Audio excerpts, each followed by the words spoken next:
Fala pessoal, vamos tirar umas dúvidas sobre quem paga as dívidas de pessoas mortas. Em caso de morte, os herdeiros devem pagar as dívidas do morto? Entenda.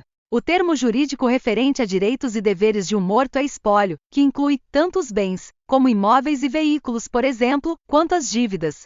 O dinheiro para quitar os débitos vem do patrimônio deixado para os herdeiros. Os parentes pagam a dívida se houver herança. Se não houver nenhum bem, a dívida não é paga por ninguém.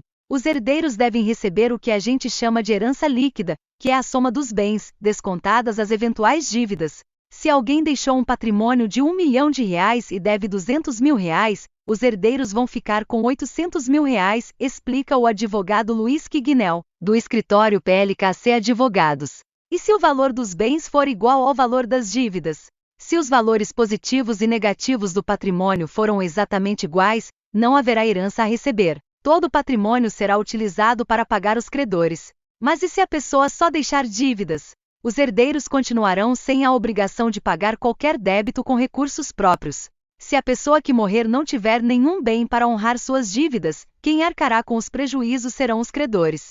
As dívidas só são transmitidas aos herdeiros até o valor dos bens deixados, declara Carlos Eduardo Guerra, professor de Direito da UERJ, Universidade Estadual do Rio de Janeiro. Luiz Quignel afirma que caso alguém morra e deixe para os herdeiros um só imóvel, e se esse imóvel for o único local que a pessoa tem para morar, ele não poderá ser usado para quitar as dívidas, ou seja, o bem se torna impenhorável.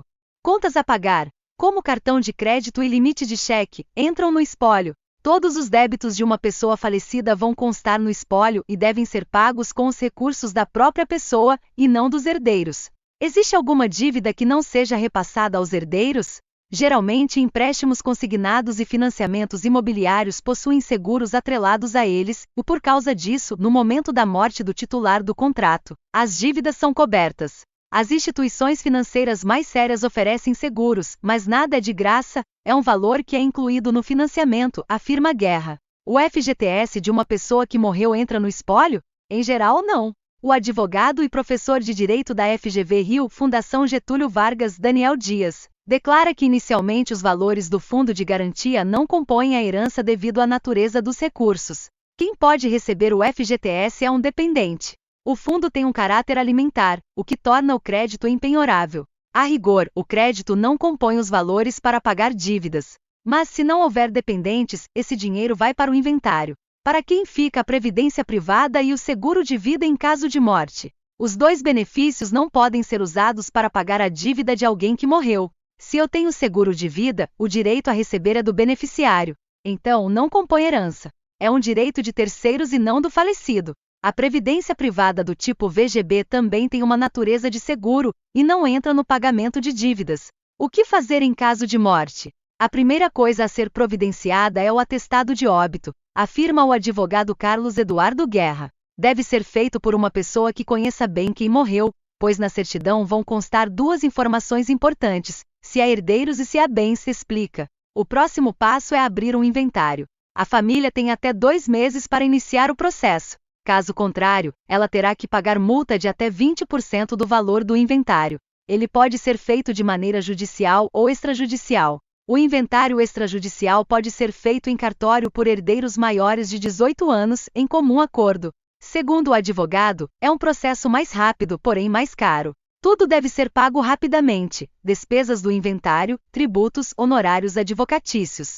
O inventário judicial é um processo mais longo e permite o retardamento dos pagamentos necessários para a condução do processo. Devido aos custos dos processos, o professor recomenda que as famílias se organizem financeiramente com antecedência. O imposto que incide sobre a herança é o ICTM, transmissão causa-mortes e doação, cuja alíquota varia de acordo com o Estado. Em São Paulo, por exemplo, o ICTM tem uma alíquota única de 4%, diferente do Rio, por exemplo, onde chega a 8%.